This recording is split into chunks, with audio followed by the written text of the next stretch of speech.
y'all, my name is Keely. Welcome to my channel. Welcome back if you've been here before.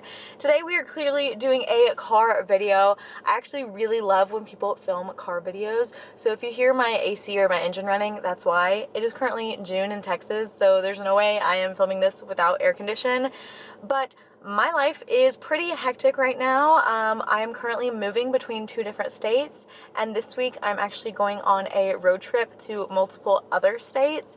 So my stuff is everywhere, my books are put away in boxes, and it is currently the end of June. So this is usually when we film the mid-year book freakout tag, but because my books are not with me, I felt like maybe I should just talk about all the books that I have read this year, because I have also been so bad at doing wrap-ups this year. My life has just been so busy and chaotic. My mental health has not been great this year, so I haven't done wrap-ups or talked about all the books I read. So I felt like I was going to mix it up a little bit and do the yes, no, maybe edition. I've seen this trend going around where people just like hold up the book and they say yes, they recommend it, no, they don't, or maybe to certain people, and I absolutely love that trend. I feel like it gets your point very quickly across about how you feel about a book, so I thought that was great. You will see my reading this year has not been wonderful, quality or quantity, because my mental health was suffering. My reading unfortunately also suffered.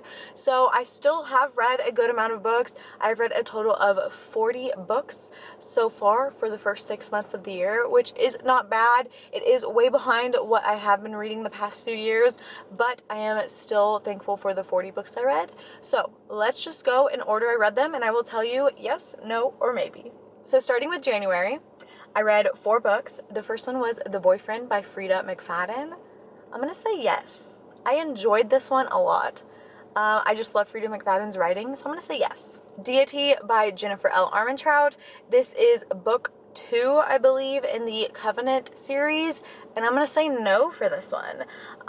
The first one was hit or miss for me. I actually DNF'd it and then picked it back up and enjoyed it enough to continue, but the second one was kind of a no for me, actually. The Housemaid by Frida McFadden. I finally got to this one, and again, I am going to say yes. I had a good time, but it wasn't anything like new or surprising for me, but because I did enjoy my time reading it, I'm gonna say yes. The last book I read in January was Elixir by Jennifer L. Armentrout.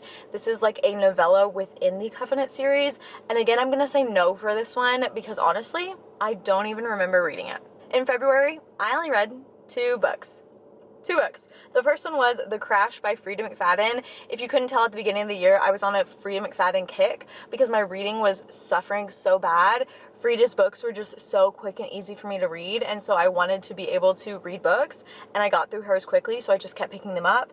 But for The Crash, I'm gonna say no for this one. I thought it was kind of boring and it didn't really lead anywhere, so it's a no.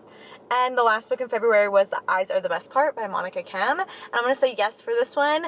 It was kind of like an unsettling horror, but definitely yes. Also gross. If you don't like eye things, just be aware. Now in March, I got some of my reading mojo back, and I read 11 books. The first one was Adrift in Currents, Clean and Clear by Shauna Maguire. This is book, I believe, like 10 or something in the Wayward Children series, and I'm going to say yes. I absolutely love this series, and this one was great. It was sad as usual, but I just love this world and these characters. Next, we have The Book Eaters, and I'm going to say yes for this one. This one actually really surprised me because it is a little fantasy. It is about a society of people who eat books until one of them has a child that has to eat human minds to survive. Definitely yes. This one was so interesting and quite fast-paced and hard to read at times, though. Next is Sour Candy by Keelan Patrick Burke. This is a horror novella, and I think I'm gonna say no for this one. It just didn't do it for me. Next we have Things Have Gotten Worse Since We Last Spoke and Other Misfortunes by Eric LaRocca, and this one has several short stories in it, and they're all horror, and I'm gonna say yes, definitely. I really enjoyed this one, specifically the story Things Have Gotten Worse Since We Last Spoke, one of my favorite horror stories ever. After that, I read Below by Laurel Hightower, and this is a definite no. I hated this book. It made me angry. I was completely bored throughout it, so no. Next, I have The Night Swim, which is a thriller book, and I'm going to say yes for this one. I really enjoyed my time reading it and the different true crime aspects that were within the story. I really enjoyed it. It was almost a 5-star, but not quite. I gave it 4 stars, so I'm going to say yes. Next, I have It's One of Us by J.T. Ellison, I believe. I'm going to say maybe for this one because I did enjoy it, but it started feeling a little long towards the end, and this one's very domestic, which isn't always my thing. It sometimes is, and I know domestic stories can be hit or miss for people, so if you're into domestic thrillers, yes, but if you're not, no, so we're going to give it a maybe. Next book, Sunrise on the Reaping. Absolutely yes. My favorite book of the year that I have read so far. Absolutely love it. 100%, a million times yes. Next, Exquisite Corpse. I'm going to say maybe on this one. I enjoyed my time. It is very dark and very gruesome. It is considered extreme horror. However, it's not the most extreme I've ever read. So I'm going to say maybe because this is definitely a hit or miss. It could be your thing or it could not. If you are not into extreme horror, then definitely don't read it. But if you're interested and you are into that, then give it a try. Haunted Ever After by Jen DeLuca. I'm also going to say maybe on this one. It's about like a haunted town, and this is a romance. I really, really loved the setting and the hauntedness and all of the like ghosts and characters we meet, but the downside was the romance. I didn't love the romance, so that's why it's a maybe. And last, in March, I read The Housemaid's Secret by Frida McFadden. This is book 2 in the Housemaid series, and I think I'm going to say maybe on the second one. If you enjoyed the first one, might as well continue on because it's kind of just like the first one in a slightly different way. If you didn't enjoy the first one, then don't read it, so that's why it's a maybe. Next, in April, I read 7 books, starting with Dolores Claiborne by Stephen King. I'm going to say maybe for this one because it's not my favorite Stephen King, but it's also not my least favorite. It did, however, take me quite a bit to get into it. Next is Divine Rivals by Rebecca Ross. Absolutely yes, 5 stars. Really, really love this one. Definite yes. Next is We Used to Live Here, and I'm going to say no for this one. This is a very, very hyped, popular book that unfortunately I just don't think it lives up to it. When I was reading it, I was very intrigued the entire time, but was really let down by the end. Next is The Maid by Nita Prose. I'm going to say no for this one. It was quite boring, honestly, and I did not like the main character. Next, Lore Olympus Volume 1. I'm going to say maybe. I enjoyed it. It's not my favorite graphic novel of all time. If you are into graphic novels and Greek retellings, then yes, but overall just kind of a maybe. Next, I read Ruthless Vows by Rebecca Ross. This is the sequel to Divine Rivals, and 100% yes, I absolutely love this duology so much, and it's really made me want to read all of Rebecca Ross's stories. The last book I read in April was I'll Be Gone in the Dark, which is a true crime story all about the search for the Golden State Killer. And I'm going to say maybe for this one because there were intriguing bits, but at the end of the day, her search had really nothing to do with the person that was the actual killer. So how much did this really inform us? I'm not sure, but it was interesting at parts, but if you're not into that, don't pick it up. In May, I read 6 books, starting with The Prison Healer by Lynette Noni, and I'm going to say maybe for this one. I gave it 3 stars. This is another one that's super hyped, and it just kind of let me down. This is like a trial fantasy, and the trials were quite boring, but the ending of this story, bam, packed a punch. After that, I read Everything is Tuberculosis by John Green, and I'm going to say 100% yes. John Green could write a grocery list, and I would give it 5 stars. Okay, sorry, my camera is overheating on the dashboard in this Texas sun, so I had to take a little break, so hopefully we can get through these last few books. But the 3rd book I read in May was Wayward Son by Rainbow Rowell. This is book 2 in the Carry On trilogy, and I'm going to say maybe for this one. I loved the first book, and the second book was just a 3 stars, and it was only a 3 stars because the second half was a lot better than the first half. So if you enjoyed the first book in the series, I would say yes, continue, but if you're not interested or you didn't love the first book, then I would say no, you can skip on it, so it's a maybe. Next, we have A Family of Killers by Bryce Moore. I'm going to say yes for this one. I really enjoyed it. Bryce Moore writes like historical horror books that are young adult, and they hit every time. Next is A Heart So Fierce and Broken by Bridget Kemmerer. I am going to say yes for this one. This is a book 2 in the Curse of Dark and Lonely trilogy. It's kind of a loose Beauty and the Beast retelling. Absolutely loved the first book, and it's been years since I read it, but I finally continued this year, and this series is a 5-star series for me, so definitely yes. And the last book I read in May was Cinderella is Dead by Kaylin Byron, and I'm going to say yes for this one. This was a really interesting, slightly darker twist on Cinderella, and I love fairy tale retellings, so definitely yes.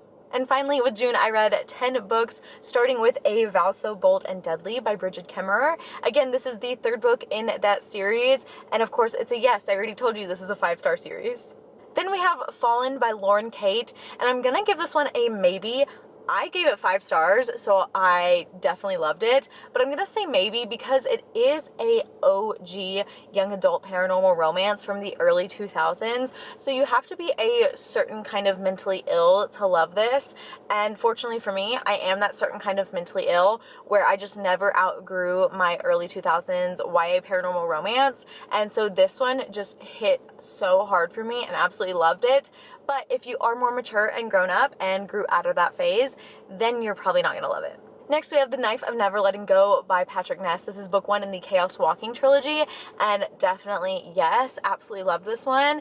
However, a little caveat, there is an animal death in there, like a pet death, so I'll let you know that, but I'm still gonna say yes because I absolutely loved the first book. Next, Lost and Lassoed by Lila Sage. Yes, yes, yes, absolutely yes. The series is a 5-star series for me. This might be my favorite romance series of all time.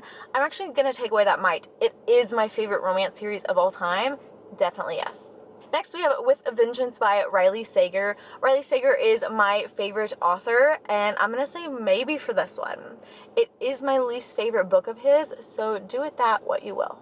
After that, I read Wild and Wrangled by Lila Sage. This is the 4th and final book in the Rebel Blue Ranch series, so obviously it's a yes because I already told you this is my favorite romance series. After that, I read Lodestar by Shannon Messenger, which is book 5, I believe, in the Keeper of the Lost Cities series, and this is a middle grade fantasy series, so I'm gonna say maybe. I absolutely love it. Obviously, I'm 5 books in, and these books are chunky, but I'm gonna say maybe because it is middle grade.